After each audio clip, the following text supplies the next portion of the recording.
The faith is the economy of God, the household administration, the dispensing of our God. So, faith, pagtuo, linya gapo sa pamatigayon sa Diyos. Faith is according to God's economy. Amen. No? Dili bulag. Kung naatay pagtuo, bantayan nato atong pagtuo. Ituo nato diha sa linya sa pamatigayon sa Diyos. Amen.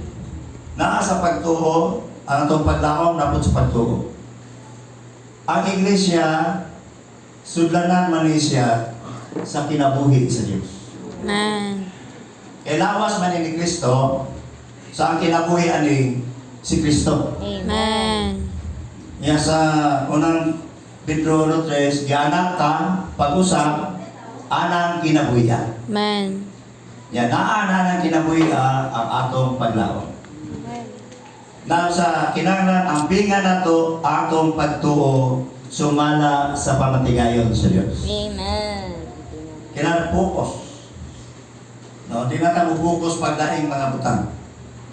Kaya tanang butang na sa material ng mga butang. No? Idugang na muna sa Ginoo. Pero ang paglaom naman sa kinabuhi. Amen. Sa